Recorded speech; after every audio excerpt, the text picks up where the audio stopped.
My name is Shanna Johnson. I'm the supervisor here at Rosa Jackson Center. And my name is Kendra Elson. I'm the coordinator one. We'll be introducing our book to art craft time.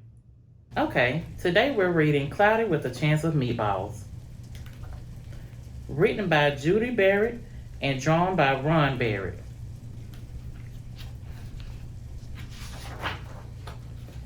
We were all sitting around the big kitchen table. It was Saturday morning, pancake morning. Mom was squeezing oranges for juice. Henry and I were betting on how many pancakes we each could eat, and Grandpa was doing the flipping.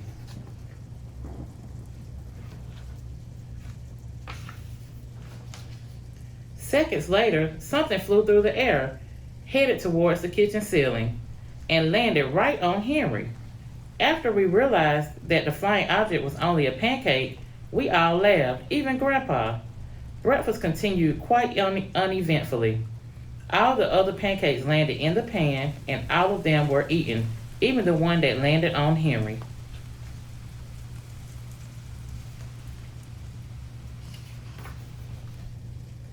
That night, touched off by the pancake incident at breakfast, Grandpa told us the best telltale bedtime story he'd ever told.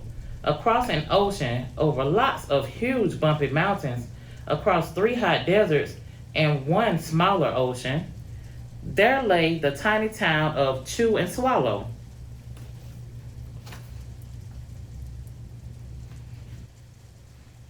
In most ways, it was very much like any other town. It had a main street lined with stores, houses, with trees and gardens around them, a schoolhouse, about 300 people, and some assorted cats and dogs. But there were no food stores in the town of Chew and Swallow.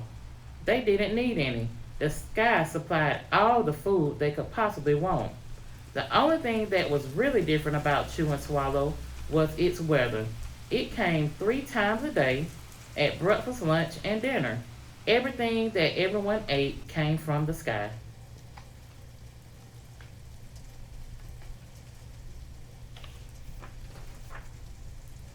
Whatever the weather served, that was what they ate. But it never rained. It never snowed, and it never blew just wind. It rained things like soup and juice. It snowed mashed potatoes and green peas, and sometimes the wind blew in storms of hamburgers.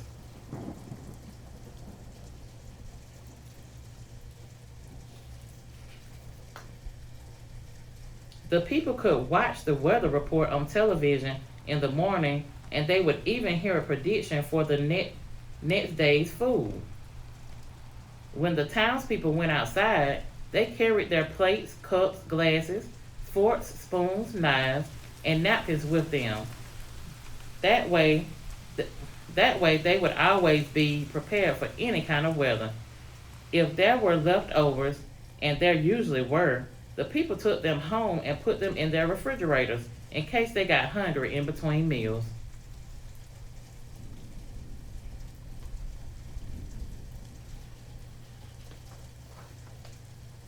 The menu varied. By the time they woke up in the morning, breakfast was coming down. After a brief shower of orange juice, low clouds of sunny side up eggs moved in, followed by pieces of toast. Butter and jelly sprinkled down for the toast, and most of the time it rained milk afterwards. For lunch one day, frankfurters, already in their rolls, blew in from the northwest about 5 miles an hour. There were mustard clouds nearby. Then the wind shifted to the east and brought in baked beans. A drizzle of soda finished off the meal.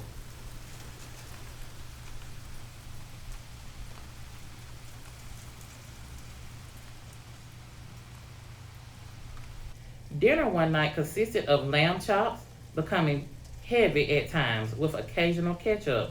Periods of peas and baked potatoes were followed by gradual clearing, with a wonderful jello setting in the west.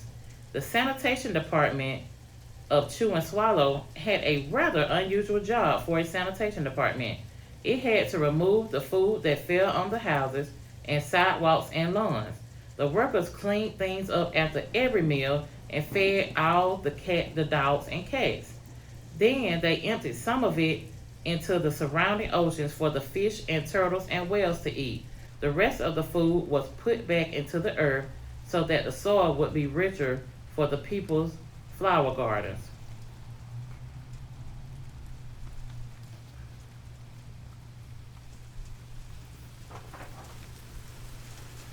Life for the townspeople was delicious until the weather took a turn for the worse. One day, there was nothing but gorgonzola cheese all day. The next day, there was only broccoli, all overcooked. And the next day, there were Brussels sprouts and peanut butter with mayonnaise. Another day, there was a pea soup fog. No one could see where they were going, and they could barely find the rest of the meal that got stuck in the fog.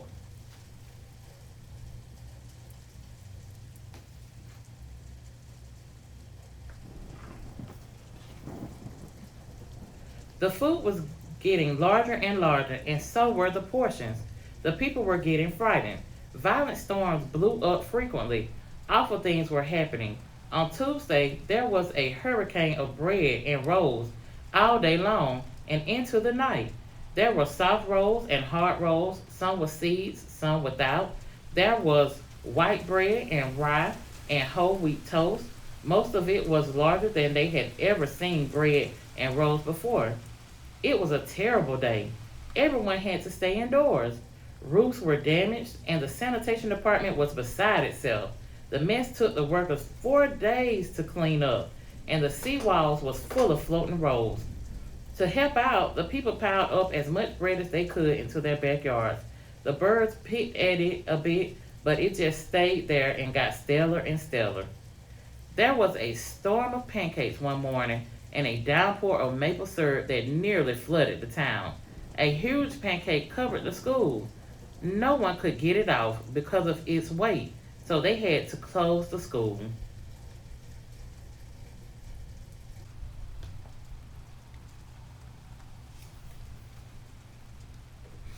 Lunch one day brought 15-inch drifts of cream, cheese, and jelly sandwiches. Everyone ate themselves sick, and the day ended with a stomach ache.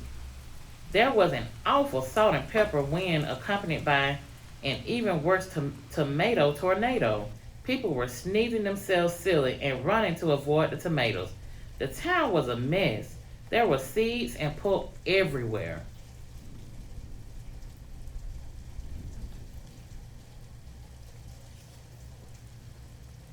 The sanitation department gave up. The job was too big. Everyone feared for their lives. They couldn't go outside most of the time. Many houses had been badly damaged by giant meatballs. Stores were boarded up, and there was no more school for the children. So a decision was made to abandon the town of Chew and Swallow, and it was a matter of survival.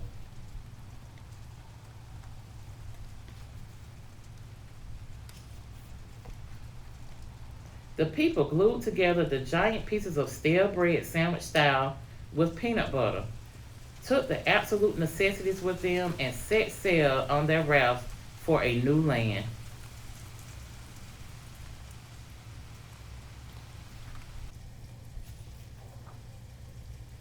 After being afloat for a week, they finally reached a small coastal town, which welcomed them. The bread had held up surprisingly well, well enough for them to build temporary houses for themselves out of it. The children began school again, and the adults all tried to find places for themselves in the new land. The biggest change they had to make was getting used to buying food at the supermarket. They found it odd that the food was kept on shelves, packaged in boxes, cans, and bottles. Meat that had to be cooked was kept in large refrigerators. Nothing came down from the sky except rain and snow. The clouds above their heads were not made of fried eggs. No one ever got hit by a hamburger again, and nobody dared to go back to Chew and Swallow to find out what had happened to it. They were too afraid. Henry and I were awake until the very end of Grandpa's story. I remember his good night kiss.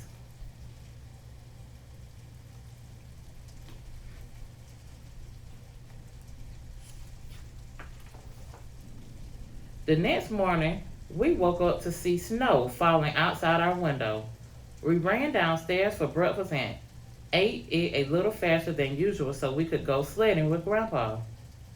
It's funny, but even as we were sliding down the hill, we thought we saw a giant pat of butter at the top, and we could almost smell mashed potatoes.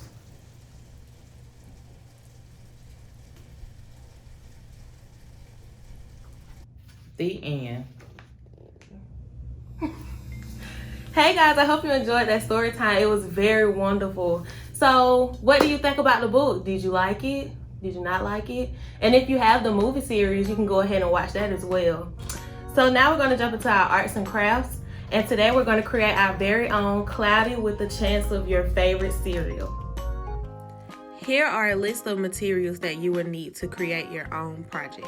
Your favorite bag of cereal, 2 sheets of paper, glue, scissors, a gray crayon, 2 markers, 1 light green, 1 dark green, 3 strips of paper, and of course, cotton balls.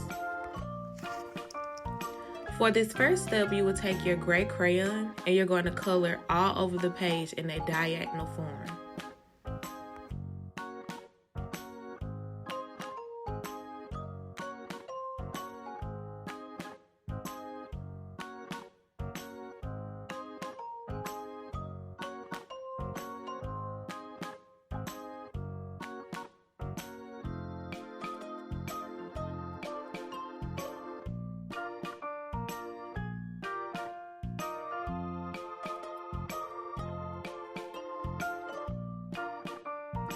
Next, you will take your glue and you're going to dot it up on the top of your paper. Then you're going to take 1 cotton ball, separate it,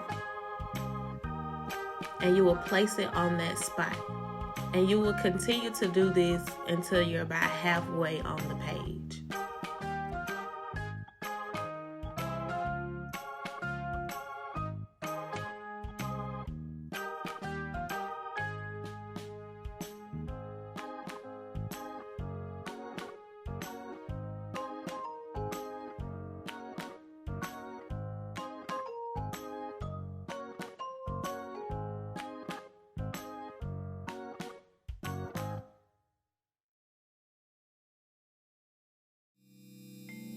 Next, you will take your 3 strips of paper and your 2 markers. First, you're going to take the light green marker and you're going to draw what color on all of the 3 strips.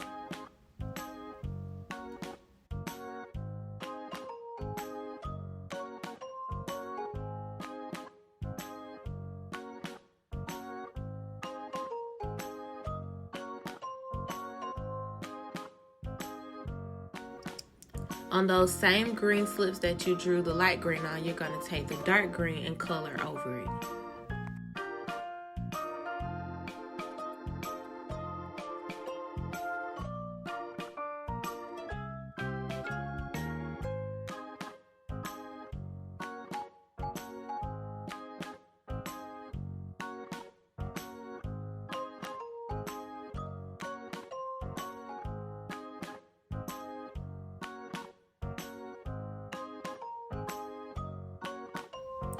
Now that you have your 3 strips, you're going to take your pair of scissors. Please be careful and also make sure a parent is watching you if you're underage.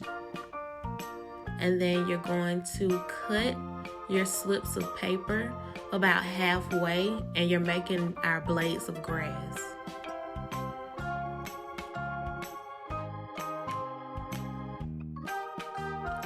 And you will continue to do this for the rest of the 2 slips.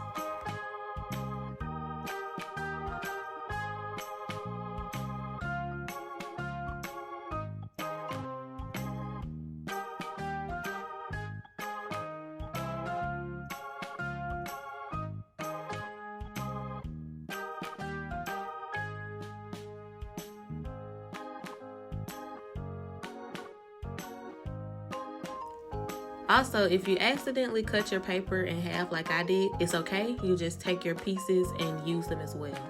Next, you're going to take your paper with your clouds on it, and you're going to take your strips of grass and plot them out how you want them to. And then you're going to take your glue and line it on the bottom of your page.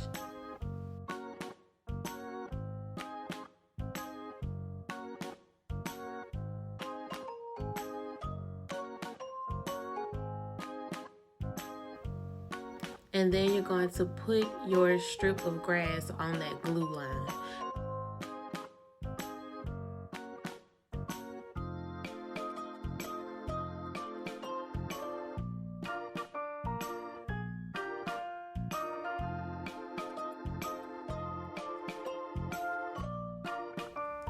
Next step, you're going to take your favorite cereal. We use Fruity Pebbles because that's what we had on hand.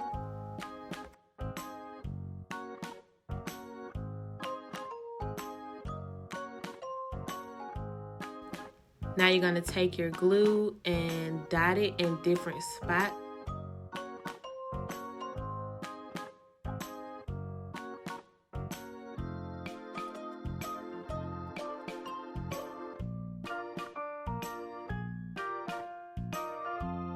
And then you're going to sprinkle your cereal on that, and you'll keep doing that until the middle part of that page is covered with your favorite cereal.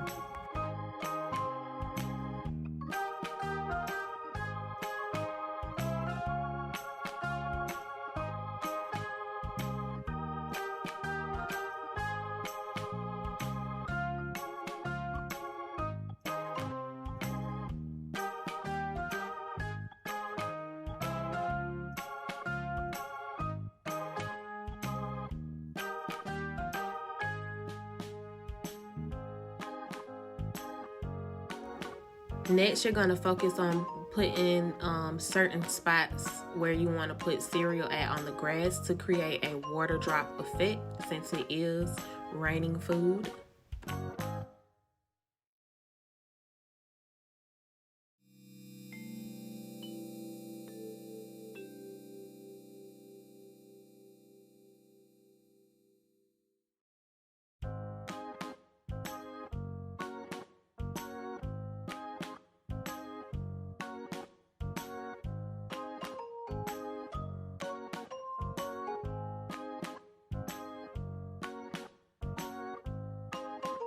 Next, you're going to tilt your paper over and shake off that excess cereal.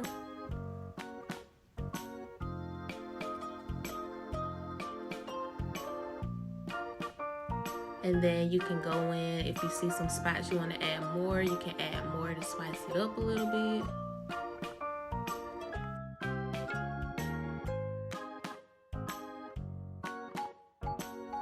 And voila, you have your own Cloudy with a Chance of your favorite cereal.